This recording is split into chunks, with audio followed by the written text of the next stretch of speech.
Bien, vamos a empezar entonces con la electromiografía, entendiendo entonces que la electromiografía, como hemos visto con la electrocardiografía, son técnicas que registran la actividad eléctrica, en este caso del nervio y del músculo, ¿ok? En la electrocardiografía lo que medíamos era la actividad eléctrica a distancia del corazón. Entonces, esta es una técnica, la electromiografía es una técnica, como ya le dije, que permite entonces monitorear o evaluar la actividad eléctrica, el músculo o el nervio que inerva el músculo. Y por ende, nos permite también tener uh,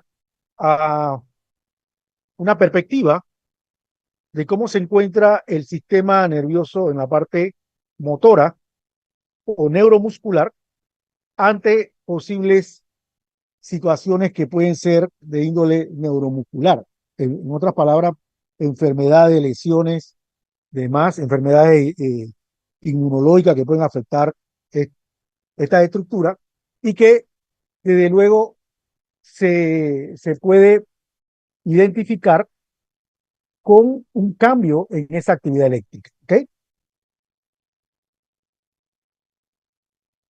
Bien, como ven, la técnica permite identificar alteración a nivel neuromuscular o en la fibra nerviosa. También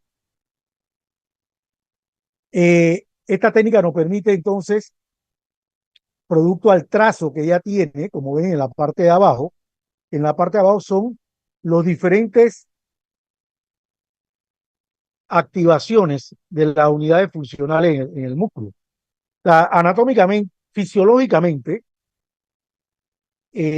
la estructura anatómica funcional del músculo, desde este punto de vista, le llamamos unidad motora. ¿Ok?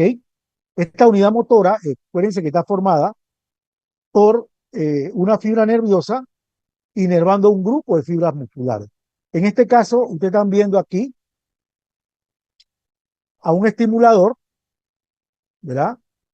Y puede tener los electrodos a nivel de la muñeca donde se va a registrar ese evento eléctrico. ¿Ok? Vamos a ver más adelante. Bien, como ven, esta técnica se puede usar en personas cuando describen que pierden fuerza, tienen debilidad en uno de los miembros, pueden presentar inflamación, dolor, contusión, ¿ok? Una sensación de hormigueo, pónganle que puede ser también. Entonces, lógicamente, haciendo este estudio, nosotros podemos determinar si la lesión se encuentra a nivel del nervio o a nivel del músculo, o por otra razón también puede estar a nivel de la unión neuromuscular, es decir, en la sinapsis. Ok, entonces podemos ver aquí varios tipos de enfermedades inmunológicas, como son la distrofia muscular o polimiositis y la miastenia grave, que son enfermedades inmunológicas. ¿Ok? Bien, les escribí en antes que la unidad funcional era la unidad motora. Aquí vemos una unidad motora. Como ven, tenemos a la, a la, al nervio, al nervio motor. En este caso, vemos que hay una fibra que sale. Imagínense que el nervio es como un cable y ese cable, una de las fibras que forman ese cable, es esta que sale aquí, inerva a un grupo de fibras musculares que están formando el músculo,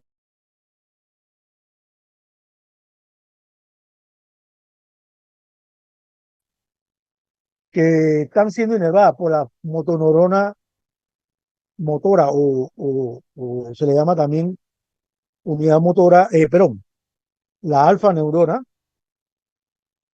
o neurona alfa, que son neuronas motoras, ellas descargan potenciales de acción que van a tener en primera instancia el mismo, entiéndanlo así, el mismo umbral que las unidades, que las fibras musculares. Quiere decir que cuando esa fibra nerviosa se despolariza, que produce su potencial de acción, automáticamente las fibras musculares que inerva van a reaccionar.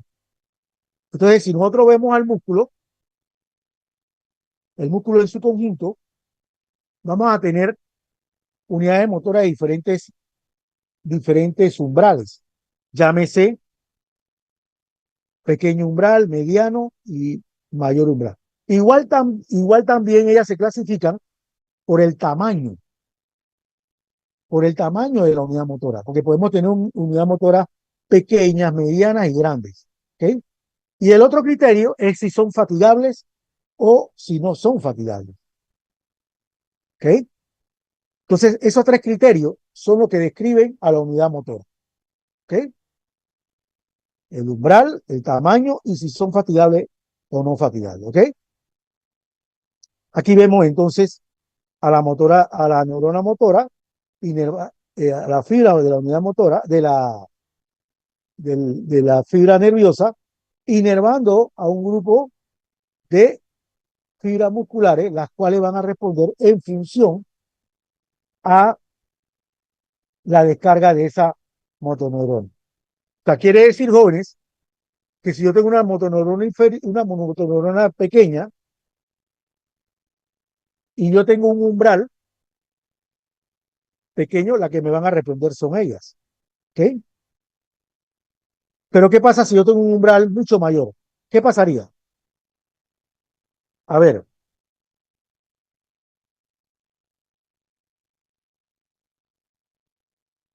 A ver, jóvenes, ¿qué pasaría si yo tengo un umbral submaximal? Pónganlo.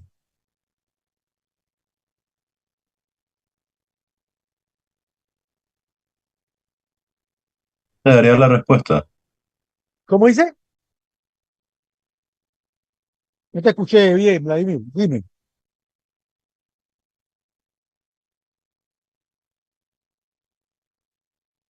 A Que ver, no te daría la respuesta. que no se daría, pero si estoy diciendo que el umbral es mayor, diría que el umbral es mayor. Tardaría más en darse, ¿Qué pasaría? A ver, tardaría más, tardaría más. ¿Por qué tardaría más? ¿Por qué crees que tardaría más? ¿O por qué dice que tardaría más? porque el umbral es mayor. Bueno, y si el umbral es mayor, ¿por qué dice que tardaría más? Profe, Digan. porque el estímulo que necesita es más grande. Y entonces, ¿qué me dice eso? Estás por ahí.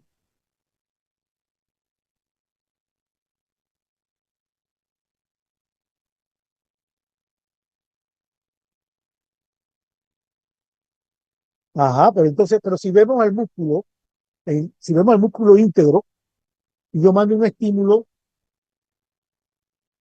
por arriba del umbral, ¿qué, qué respuesta voy a obtener?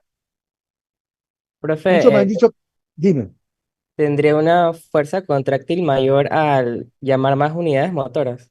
perfecto. Así mismo es. Eso es lo que tienen que responder. Si yo tengo un umbral, jóvenes, yo he dicho que las unidades motoras pequeñas tienen el menor umbral y ahora yo tengo un estímulo mayor al umbral, lógicamente yo voy a reclutar a las unidades motoras que no estén activadas y que tienen un umbral mayor. Entonces, lógicamente, como yo soy compañero, la fuerza de contracción va a ser mayor porque están participando más fibras musculares y por ende, entonces, eh, la respuesta va a ser mayor. Entonces, cuando nosotros aumentamos el umbral, perdón, el estímulo por arriba del umbral, estamos reclutando la unidad de motor. Estamos activando más unidades de motor. ¿Ok? Ahora, y si yo sigo aumentando el umbral, el estímulo, eso va a seguir siendo así, va a seguir aumentando la contracción o va a llegar un momento donde ya no aumenta más. A ver, Llega un momento donde la contracción se vuelve como isométrica, pero tipo, ya después que llama todas las unidades motoras posibles. O sea que llega un momento donde todas las unidades motoras ya están activadas, ya no va a haber un aumento de fuerza o de, o de reclutamiento de las fibras musculares que forman el músculo, porque ya todas están activadas. Entonces, lógicamente, vamos a tener una respuesta contráctil maximal, que le llamamos maximal, ante un estímulo. Al estímulo también le llamamos maximal, porque es el estímulo que me activa a toda la unidad motora y por ende a toda la fibra del músculo. Por arriba de ese estímulo maximal, si nosotros seguimos aumentando, ¿creen ustedes que tenemos respuesta?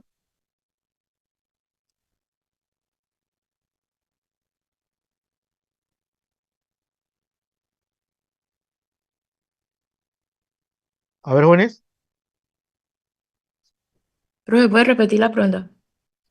por arriba del estímulo maximal, si yo aumento el estímulo, o sea, sería un supramaximal, yo voy a seguir obteniendo esa respuesta maximal o sigue aumentando.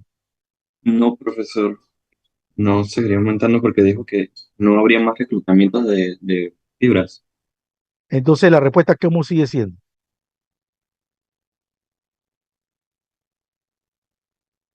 ¿Cómo más sigue siendo? permanecerían maximal.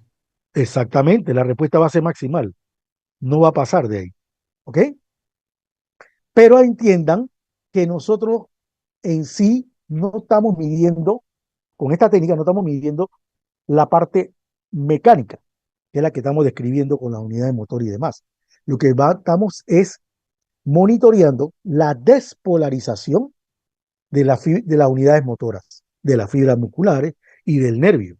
Entonces, lógicamente, lo que nosotros vamos a registrar es el potencial eléctrico a nivel del músculo, así en la superficie. Porque, ¿qué pasa? Esta técnica, vamos a ver más adelante, vamos a pasar.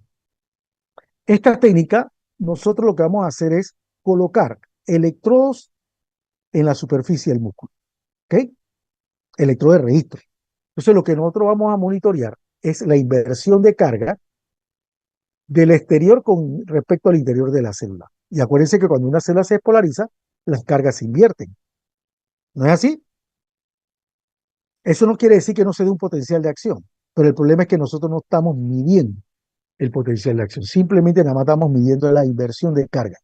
Para nosotros decir que estamos midiendo un potencial de acción, tendríamos que aislar una célula eh, y con unos electrodos llegar al interior, al citoplasma y al exterior de la célula y medir las cargas, es decir, no solamente la carga, la diferencia de carga, es decir, los milivoltios internos y externos. Esa inversión de milivoltios es lo que nos va a permitir decir que estamos midiendo un potencial de acción. Dependiendo de la célula, acuérdense que hay células que se despolarizan cuando están en menos 30 milivoltios o menos 40, dependiendo del tipo de célula que sea. Entonces, lógicamente, si yo estoy midiendo las cargas y mi interior cambia de menos 90 a menos 30, ahí ya yo sé que hemos llegado al umbral. Pero del otro modo no. Yo puedo tener cierta inversión de carga y no significa que se está dando un potencial de acción, porque puede que no haya llegado al umbral. Pero como tengo un grupo de células que tienen diferentes umbrales, eso sí se puede estar dando, la inversión de carga. Estamos. Aquí lo que quería ver, que vieran es la unión neuromuscular. Tenemos la fibra nerviosa con el axón terminal o el botón terminal, perdón. Aquí tenemos a las vesículas con un neurotransmisor que van a ser vertidos al espacio sináptico y que aquí pueden ser, por así decirlo, muy modificado la acción del neurotransmisor. Nosotros podemos bloquear al neurotransmisor con su receptor, es decir, que el receptor no pueda, el neurotransmisor no puede unirse a su receptor porque puede estar bloqueado o, o simplemente bloquear la salida del neurotransmisor también. Esa es otra manera. O también yo puedo hacer que el neurotransmisor se mantenga más tiempo bloqueando a la enzima que, de- la enzima que desdobla al neurotransmisor. ¿Ok? Entonces hay un sinnúmero de mecanismos aquí en la sinapsis que se pueden modificar para mejorar la respuesta o inhibir la respuesta neuromuscular. ¿Ok? Bien, dice aquí describe muy bien cómo se da el proceso eléctrico que ocurre a partir de una descarga eléctrica, que en otras palabras llegamos al umbral.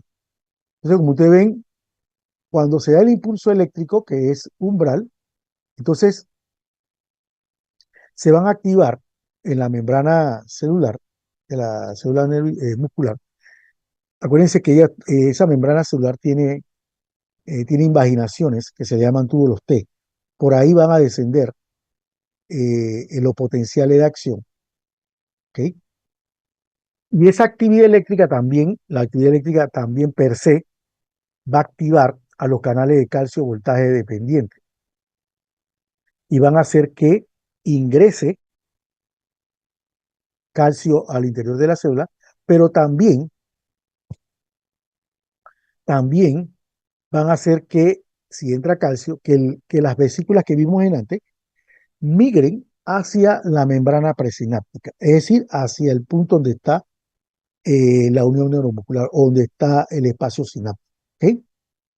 Entonces, si se secreta, se libera el neurotransmisor, que en este caso es la acetilcolina, esa acetilcolina va a unirse a receptores específicos en la membrana postsináptica, o sea, en la membrana celular muscular. Eh, Estos receptores son receptores nicotínicos sub M, ¿ok? Y esos nicotínicos sub M van a hacer que en la célula muscular entre sodio, ¿ok? Entre sodio. El sodio lo que va a traer es una despolarización de la célula. Si logra llegar a bajar de -90 a -30, ahí se va a disparar entonces el potencial de acción muscular y la célula se va a cortar. ¿Por qué se va a cortar? Es decir, se va a reducir su tamaño.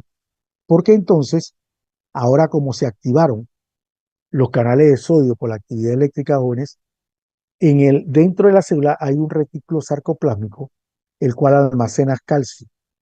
Y ese calcio va a salir porque se va a generar una corriente que va a venir de los túbulos T. Se lo estoy describiendo así, jóvenes, porque más adelante vamos a verlo con exactitud. Eh, Esos túbulos T tienen un sensor de voltaje que se llama el sensor de voltaje de rianodina.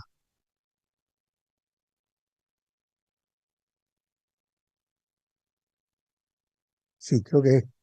Entonces, ese sensor de voltaje, no se llama rianodina. Rianodina está en el retículo sarcoplámico. Tengo que acordarme bien cómo que se llama ese sensor, el de voltaje, que está en el túbulo T, y él envía una corriente de calcio, miren, hacia el retículo sarcoplámico, que va a activar ahora sí al canal de rianodina. Este canal de rianodina se abre y permite que el calcio que está dentro del retículo sarcoplámico salga. Y al salir va a ir hacia el sarcómero, que es la unidad funcional de la fibra muscular, y se va a unir a unos ligamentos ahí grueso y delgado, que son los que están formando las proteínas contráctiles, y en el ligamento delgado se va a unir a una proteína que se llama la troponina C. ¿Ok? Esa troponina C unida al calcio hace que una parte de la proteína contráctil actina se libere el punto activo de ella. Entonces, la otra proteína, que es la proteína miosina, ella tiene especie de como un pivote, un cabezal, que se va a unir en ese punto. Al unirse en ese punto, ahora por acción ATPasa, ese cabezal tiene actividad ATPasa, lo que hace es que como que, como que flexiona ese cabezal y empuja a la actina en sentido contrario de la miosina. Entonces lo que vemos es como un acortamiento de ese sarcómero y la célula se reduce en tamaño. Esa sería la parte de contracción muscular. Y luego, para que regrese nuevamente a su estado original, el calcio tiene que desprenderse de la troponina C y la célula se relaja. ¿Ok? Ese sería el mecanismo descrito para que se dé lo que se conoce como acople, contracción, excitación. Acople, excitación, contracción, perdón. Sería el evento que ocurre aquí en lo que es la actividad eléctrica de la célula. Pero yo he dicho que todo este mecanismo lo que va a traer es, en la medición, es del cambio del voltaje de la célula. Es decir, va a cambiar de positivo a negativo externamente. Y ahí yo me doy cuenta que la célula está activada. ¿Ok? Bien, ¿en qué consiste la técnica de electromiografía? Vamos a tener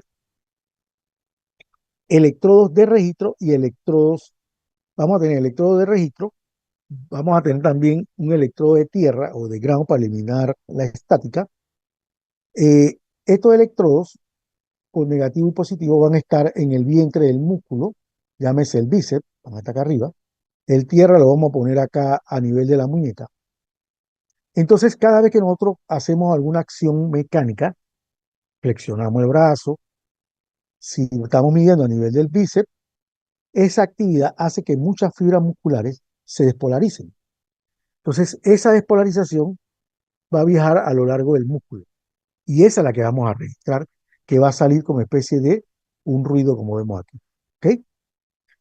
Eh, Usando el Power Lab y el Spiker Box, no necesariamente tenemos que usar un amplificador.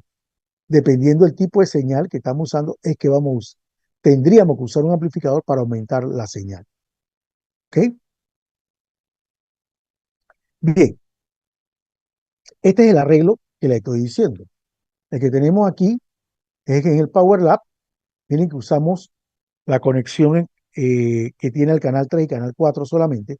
¿Por qué? Porque vamos a tener a nivel del bíceps y a nivel del tríceps.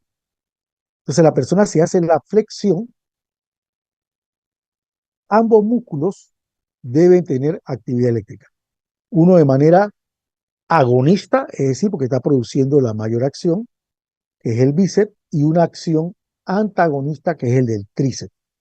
Pero esa acción antagonista del tríceps, en vez de ser eh, oponerse a la flexión del tríceps, del bíceps, perdón, lo que hace es que se activa y mantiene cierta tonicidad de la flexión para que no sea un movimiento rápido, sino que sea un movimiento como nosotros lo estamos llevando. Entonces, podemos tener activación tanto del bíceps y tríceps, pero no en la misma magnitud. ¿Ok? Entonces, con esta técnica podemos hacer la electromiografía superficial, que es esta, que estamos usando electrodos superficiales, o la electromiografía de aguja. Esta de aguja, nosotros tenemos que introducir la aguja dentro del músculo para registrar o una fibra, o una unidad motora o a varias unidades motoras. ¿Ok? Y entonces voy a registrar en ese punto, entonces, el, la actividad eléctrica en el músculo de la unidad motora.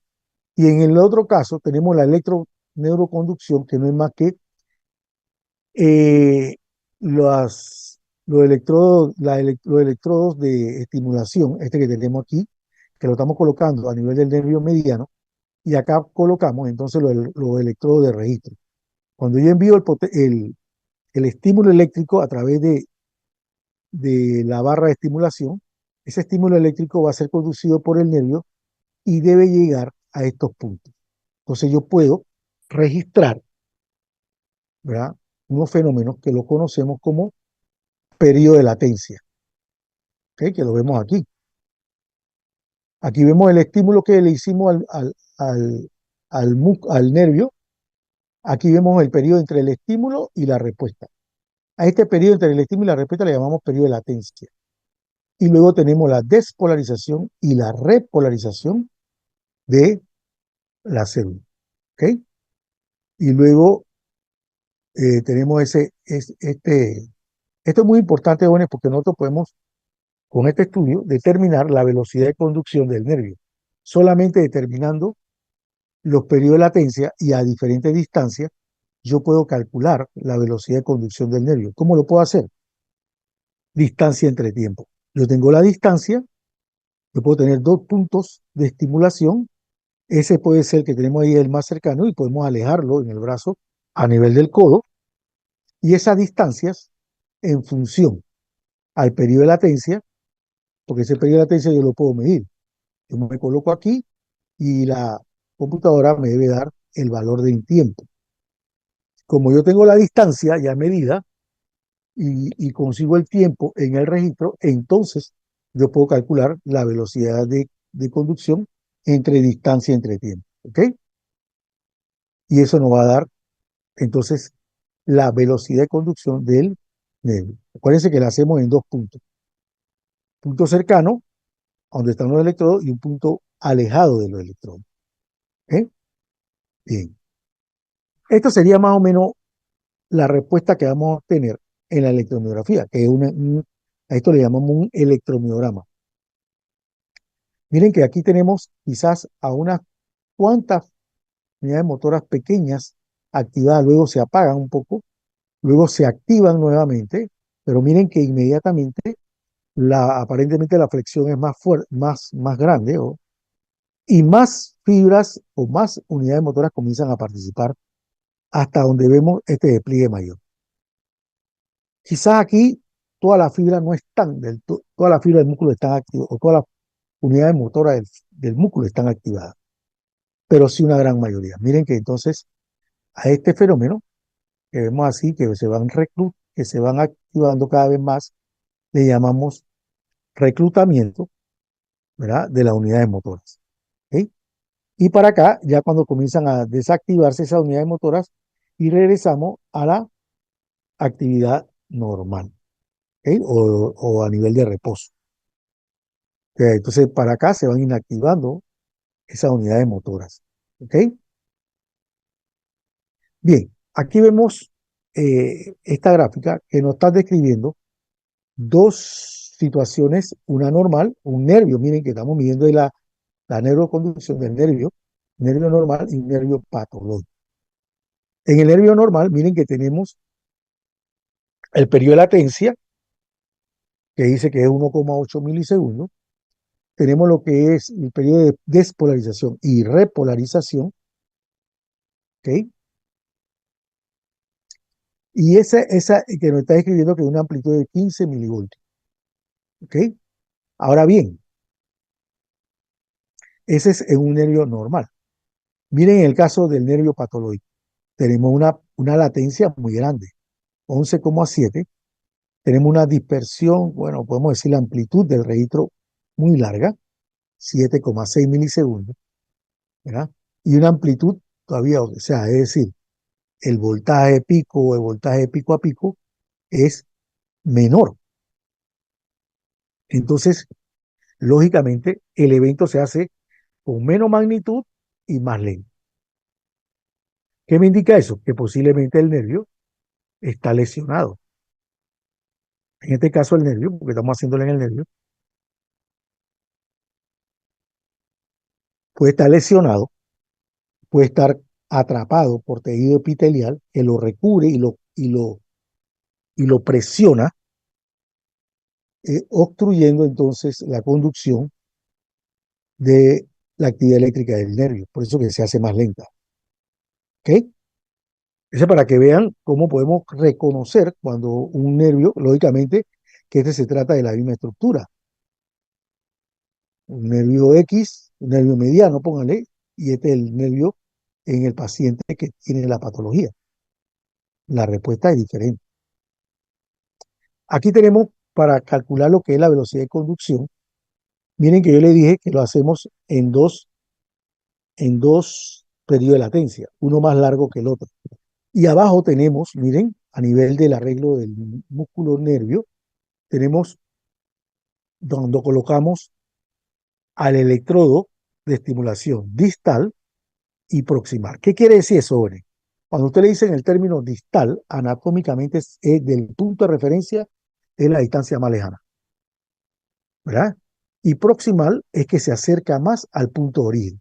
Ejemplo, esto se usa mucho como terminología anatómica para describir posiciones a nivel del miembro superior e inferior. Toda estructura que está más cerca hacia el punto de inserción del miembro superior, decimos que es proximal.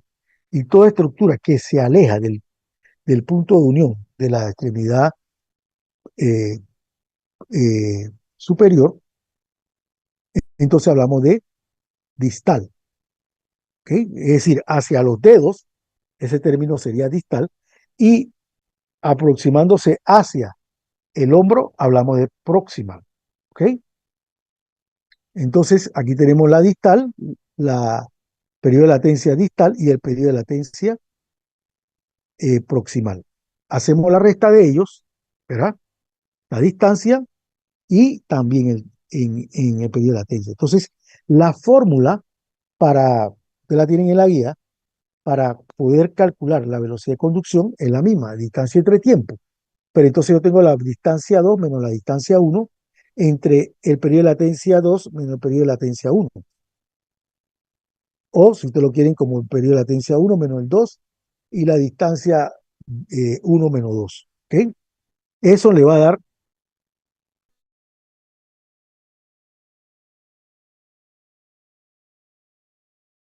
automáticamente, le debe salir la velocidad de conducción del nervio que estamos estudiando. ¿Okay? Esto es lo que yo le decía, cómo se vería en la pantalla el registro eléctrico. El registro eléctrico que nos interesa son estos dos canales, que es el 3 y 4. Miren que aquí vemos, aquí dice contracciones moderadas del bíceps. O sea que no estamos haciendo una acción de fuerza tremenda.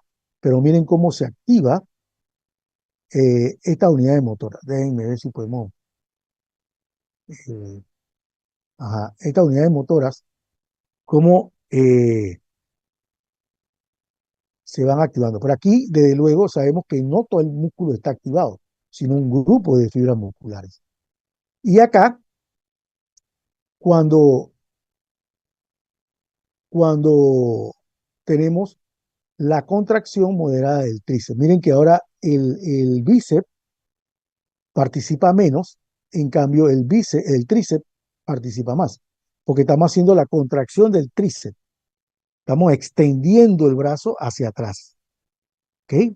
El brazo hacia atrás, entonces ahí está participando el tríceps, cuando nosotros hacemos la flexión del brazo, entonces estamos participando con el bíceps. Cabe destacar, jóvenes, que a medida que usted le haga resistencia al individuo cuando está haciendo la flexión, entonces quiere decir que esta descarga del bíceps va a ser mayor, ¿ok? Va a ser mayor porque ahora más unidades motoras se activan más rápidamente. Igual va a pasar en el tríceps si le hacemos una resistencia. Si el sujeto está echando el brazo para atrás y nosotros se le hacemos una resistencia que no pueda, que tenga que hacer aumentar la fuerza para extender el brazo, entonces ahí el tríceps aumentaría, ¿ok? Porque estos músculos son antagónicos. Cuando el bíceps se contrae, cuando el bíceps se contrae, el tríceps se relaja, ¿ok? Bien. Vamos a ver ahora el estimulador neuromuscular transcutáneo. ¿Se acuerdan que nosotros habíamos visto también el Spiker Box con el osciloscopio?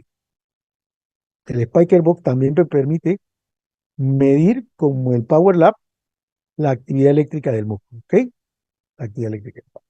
En este caso tenemos los estimuladores neuromusculares, en este caso el transcutáneo TEMS. Acuérdense que lo que me permite a mí es, es producir, puede ser entre una modalidad de estimulación.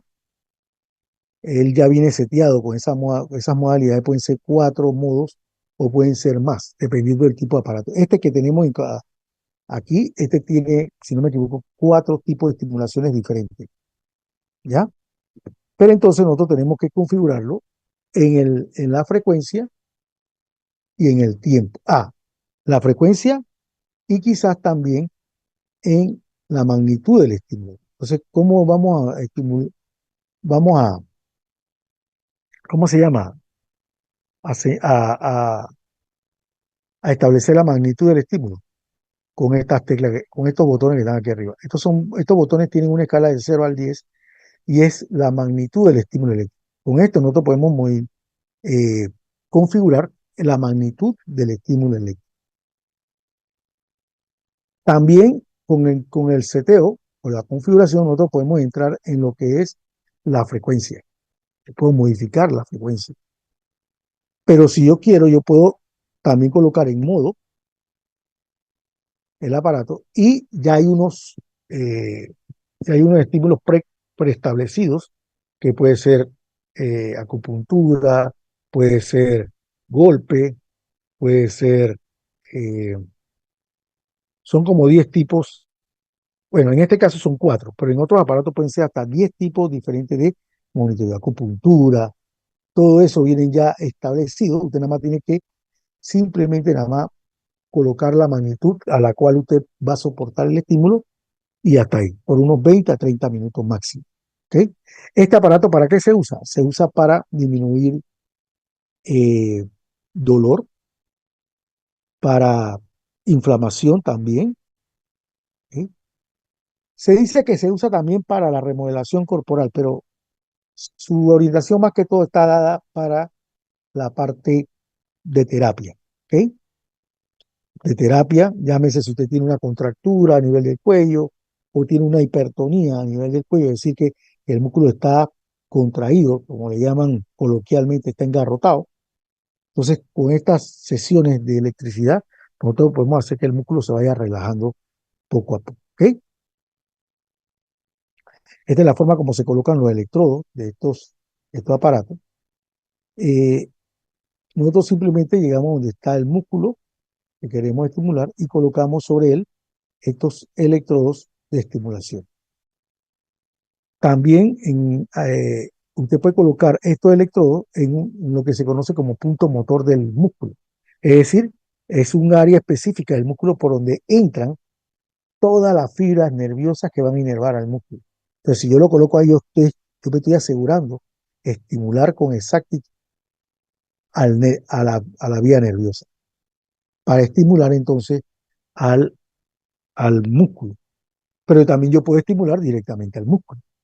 ¿Ok? Lo específico es que sea el punto motor que yo más seguro poder estimular con exactitud a todo el músculo en cuestión. ¿Ok?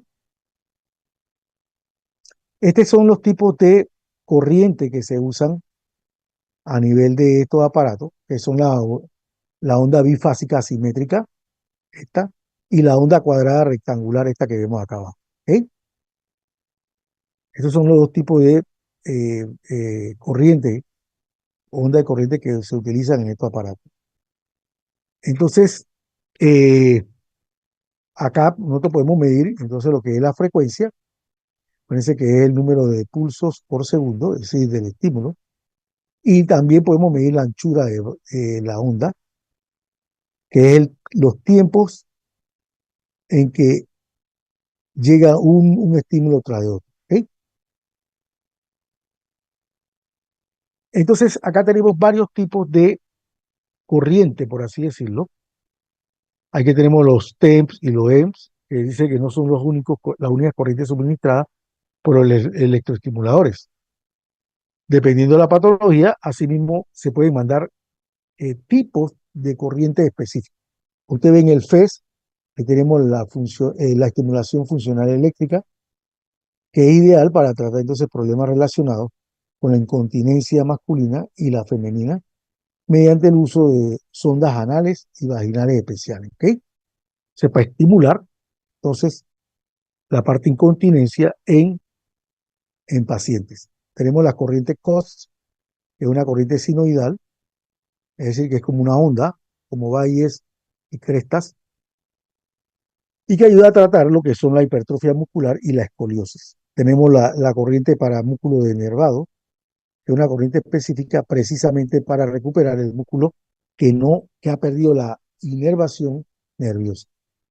La interferencial, que es la corriente ideal para tratamientos analgésicos, es decir, es el tipo de corriente que va a producir por su frecuencia algún tipo de analgesia o disminución del dolor de la misma, ¿ok? La iontoforesis, específica para tratar la hiperhidrosis, ¿ok? La microcorriente, que se utiliza para ayudar y estimular la curación de tejidos para ayudar la curación de tejidos cicatrizales y heridas, ¿ok? Entonces, como ven, hay varios tipos de corrientes que, que pueden dar estos aparatos y que son específicas para algún tipo de patología. Entonces, esto es lo que yo le decía del aparato. El aparato puede tener hasta 20 modos de intensidad diferentes y modo de estimulación diferente. Miren que son diferentes. Aquí vemos las ondas. Miren, la primera como es. Dice que para ejercicio mixto. Esta la primera. La segunda para calentar, ¿verdad? Para saltos, para nados, para los push-ups. Miren cómo se da este tipo de contracción, de estimulación. Para seteo. ¿Ve? Entonces, todas estas corrientes son diferentes modos de estimulación que podemos obtener en esos aparatos. Pero hay otro aparato que se usa también, igual como el TENS, que el TENS es más bien para asuntos eh, de, ¿cómo se llama? De, de estimulación. Pero el otro modelo se usa más para producir eh, aumento de masa o potencia en el músculo, ¿ok? Aparte del ejercicio, y si se hace junto con el ejercicio, ayuda a obtener unos resultados mucho más rápidos que si nada más se hace ejercicio, ¿ok? Este es el otro método, jóvenes. Este es el TEMS, perdón, este es el EMS, estimulación neuromuscular. El otro hablábamos que es la estimulación transcutánea. Este aparato se usa para apoyar al músculo que puede estar, que está, póngale, en reposo. Vamos a poner, usted es un atleta de alto rendimiento y resulta que usted tuvo una lesión, como decirle, tuvo un desgarro, ¿verdad? Entonces, lógicamente, como ese desgarro se puede mejorar en unas 2, 3 semanas, entonces a usted le mandan reposo de esa pierna. Pero para que los otros músculos no lleguen con una hipertonía flácida, entonces se le ponen estos aparatos a esos músculos que están en reposo, que no están lesionados, pero que no se pueden activar porque tenemos la lesión. Entonces ponemos estos aparatos para estimularlos y mantener su tonicidad, ¿eh? O su condición física. ¿Estamos? Entonces estos aparatos nosotros podemos configurarlos con el protocolo de ejercicio. Si nosotros levantamos pesa, nosotros podemos hacer que el aparato envíe los estímulos cuando estamos haciendo la contracción y cese cuando vamos a hacer la relajación. Entonces, nosotros estaríamos haciendo tanto la parte física como el estímulo eléctrico al músculo que estamos ejercitando. Entonces, yo le puedo poner un protocolo con alta frecuencia que me ayuda a obtener más la resistencia, es decir, que el músculo aguante más trabajo, o lo hago con pocos ciclos, con poca frecuencia, pero con más fuerza. ¿Estamos? Con más fuerza. Entonces eso me ayuda a obtener más potencia, pero menos resistencia. Por eso ustedes ven que las personas que hacen fisiculturismo, si usted quiere pelear con ellos y lo quiere agarrar de Congo, simplemente muévasele bastante y lo va a cansar rápido. ellos se cansan rápido, porque tienen mucha masa muscular y se le agota rápidamente la energía. Entonces, eh, el que no tiene tanta masa muscular, pero tiene una buena hipertonía y un buen metabolismo muscular, ténganlo por seguro que va a tener más tiempo o va a aguantar más tiempo para cansarse. ¿Ok? Eso es en cuanto a los tipos de ejercicio. ¿Ok? Entonces aquí, para que vean cómo se colocan estos electrodos, por lo menos en esta técnica de electromiografía o de técnica de la neuro, del EMS, que es la estimulación neuromuscular. Miren que aquí lo estamos colocando a nivel de los cuádriceps en los puntos motores. Esto es lo que yo les decía. A colocarlo yo de esta forma, yo me estoy asegurando que los, el punto por donde ingresa el nervio o las fibras musculares o las fibras nerviosas que van a inervar el nervio, yo me aseguro que poniendo el electrodo ahí que voy a estimular eh, me aseguro de estimular a las fibras musculares del músculo. ¿Ok? Porque si yo lo pongo en otro lado, yo voy a estimular a las fibras musculares, a las unidades motoras que están cerca del punto donde tengo el electrodo. Pero en cambio, en el punto motor, yo me aseguro que estoy estimulando a todas las fibras que con la intensidad que yo tenga del músculo o del nervio. ¿Ok? Entonces aquí ven que están estimulando la parte posterior del muslo, acá estamos estimulando la parte anterior y a la mujer se le va a poner ese ejercicio, así como están haciendo acá.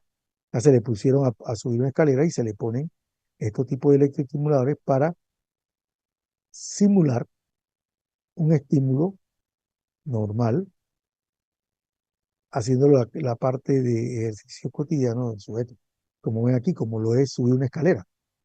Entonces aquí se le pone el aparato y el aparato le va a mandar en este momento un estímulo eléctrico que la persona va a levantar la pierna y así sucesivamente. Eso va a mejorar su rendimiento. ¿Ok? Como ven, el EMS se utiliza tanto en la fase de entrenamiento deportivo como en la rehabilitación motora. ¿Ok? También podemos usar el EMS en la rehabilitación motora. Bien.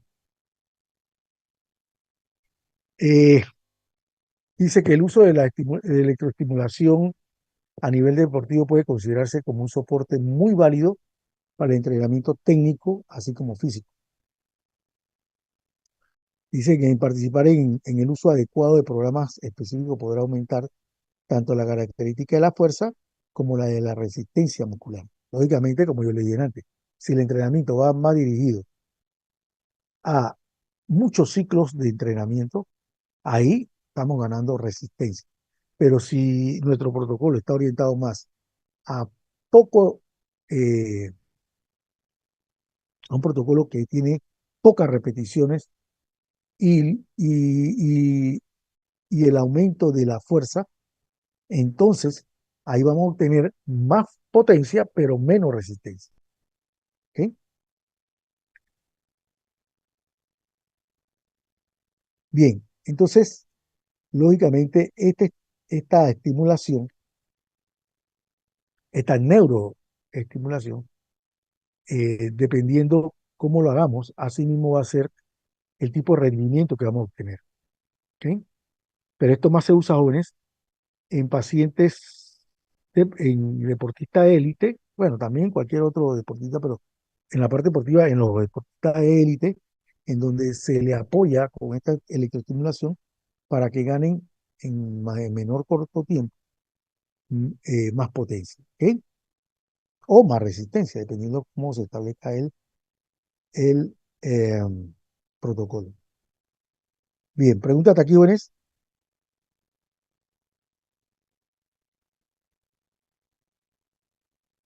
Pregúntate aquí, jóvenes.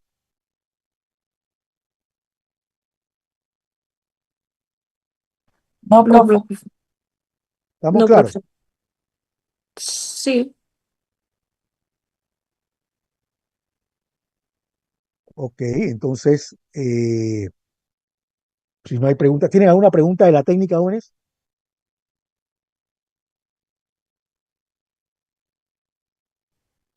¿Se escucha? Sí, te escucho. Dime, No, Yeleni. perfecto. Todo claro. Nada. Ok, perfecto. Perfecto, bueno. Entonces, si todo está claro, entiendan que esta técnica, escuchen, esta técnica me permite medir el potencial de acción muscular o nervioso.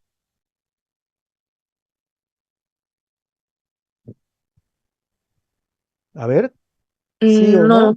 no, ¿Por qué dices que no? porque usted dijo que si queríamos medir el potencial de acción, teníamos como que tomar otra, no recuerdo muy bien, era otra célula, algo así. Otra célula. No, no. Pues no era con este método, era con otra Pero, cosa. Pero ¿cuál el es la técnico, parte, cuál es el concepto biofísico que me dice que no estoy midiendo potencial de acción o que estoy midiendo el potencial de acción? ¿Cuál era el criterio biofísico? A ver, Bueno, la electromiografía, de lo que había escuchado usted, estudiaba es más la inversión de cargas, pero esta inversión de cargas no necesariamente tiene que ser cuando se llega al umbral. ok. Entonces quiere decir, como dice Gabriel, que quiere decir que la técnica lo que mide es simplemente la diferencia de carga en la superficie de la célula. ¿Ok? Pero no me permite medir el potencial de acción, jóvenes. ¿Por qué? Porque yo tendría que medir la diferencia de carga. O sea, cuánto cambia la carga interna con respecto a la externa, o en la parte externa de la célula, fuera de la membrana. ¿Cuánto cambia la polaridad fuera de la membrana con respecto al interior de la célula? Y eso el aparato, esta técnica no me lo permite. Yo tendría que tener un voltímetro para medir eso. Y eso no lo estamos haciendo. ¿Ok? ¿Me están comprendiendo? Entonces tenemos dos tipos de técnicas de electromiografía, que es la superficial y la de aguja. Acuérdense. Y la otra técnica de la electromiografía, acuérdense que es la neuroconducción, que me permite entonces medir la velocidad, la velocidad de conducción del nervio. ¿Ok? Hablando entonces del concepto de umbral, hablamos del concepto de estímulo maximal, ¿verdad? ¿Se acuerdan? Que cuando el estímulo maximal es cuando toda la célula está contraída o todas las unidades motoras están participando y ya él no puede contraer más de ahí. A esa contracción le llamamos maximal y al estímulo le llamamos maximal. Pero yo puedo estimular por arriba del maximal, que sería un supramaximal, pero voy a obtener la misma respuesta mecánica. O sea que sería una contracción maximal. ¿Ya? Ok, jóvenes, si no hay preguntas, entonces terminamos aquí, pues. Ok, ok, profe, gracias. Gracias, chao, profe. cuídense. Ajá. Le voy a enviar Hasta enseguida luego, profe. el PPT, jóvenes, que se me había pasado.